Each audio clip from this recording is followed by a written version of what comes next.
Hello, my name's Aaron Eagles, and this is my video analysis of my protest song with Adam Thorne called Glamourise. For me, one of the most important things about my song is its message.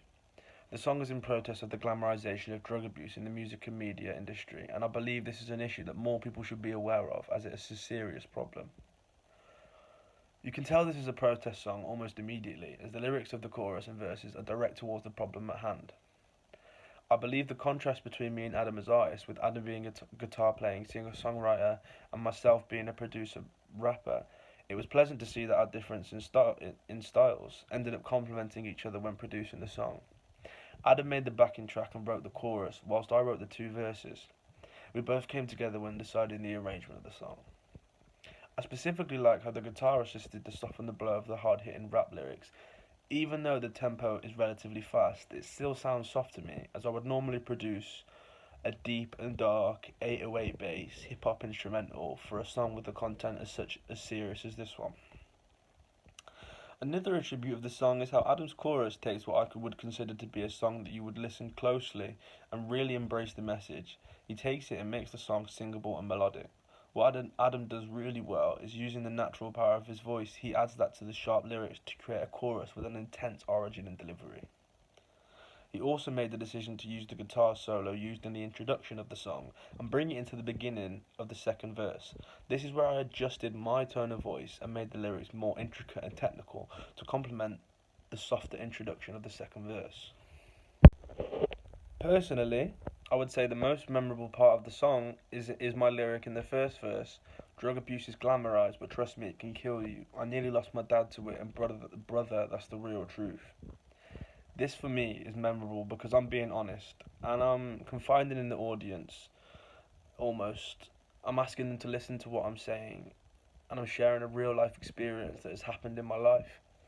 I wanted to include this life event so that it gives the song, it brings it to life and gives it that real feel, because it did happen, and it's me showing my honesty and almost wearing my heart on my sleeve in my lyrics. And I feel like this can really engage with the listener and grab their attention because they can relate to it because it's real.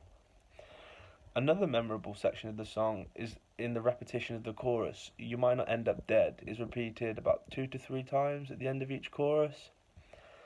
And although the lyric is simple, I think it is this exact same simplicity that makes the lyric so intense, and the repetition means that the listener will hear this lyric more and hopefully remember the lyric as its simplistically dark take on the reality of the situation we are protesting on.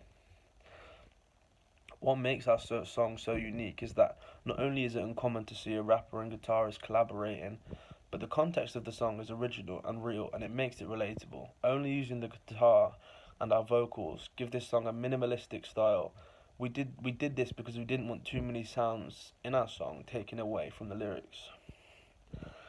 Me and Adam also made the decision to start the guitar solo introduction to grab the audience's attention without them feeling like they're being force-fed information from the get-go, as we don't want people to be bored. And we also decided that ending the song with a chorus was the best idea, because even though we did want this song to be serious and have a really good message, we still want people to feel like they've enjoyed listening and that they had felt like they'd listened to a song still, not just being blasted with information. So that's what we went for there. When asked if to think about a potential remix for this song, well, I feel like this song is left alone in its own category. I would be open to the idea of people taking influence from the song, but an actual remix I would feel would take away from the seriousness of the message of the track. But for example, if I was to release this song on my own, or remix the song on my own, I'd probably, like I said earlier, produce a hip hop track, quite deep bass, quite emotional, keys and something like that, and probably test out my own singing ability. So in the end of the verse where I go, "We lost Matt Miller, Whitney, and Winehouse," I'd probably go a bit more like softer, so like we lost Matt Miller, Whitney, and Winehouse. All that talent, but that talent went and died out. There ain't never no one there when the lights out. There ain't never no one there when the lights out. Yeah, or something along them lines is what I would probably be working with. The activity scheme for our track has myself and Adam participating, where we address not only the industry that are glamorizing these drugs, but also drug users and people struggling to deal with drug addiction, and maybe even people who have people near them struggling with drug addiction. We take action in this song through our righteous lyrics, protesting against what we believe is a societal wrongdoing. I have arguments for two different settings of this track. The first one, for me, being that this is sat right in the face of the music industry, as this song is confrontational from the start.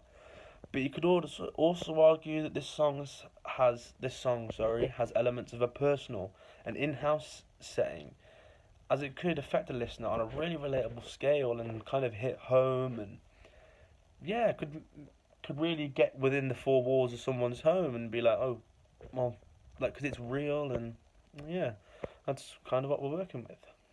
So. Hello, my name is Adam Thorne, co-writer of Glamourise.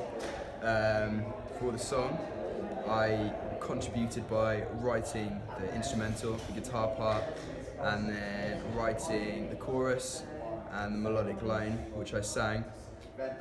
Everything else was the work of my good friend and colleague and co-write, Aaron Eagles, putting a shift for the boys, and it came out tops.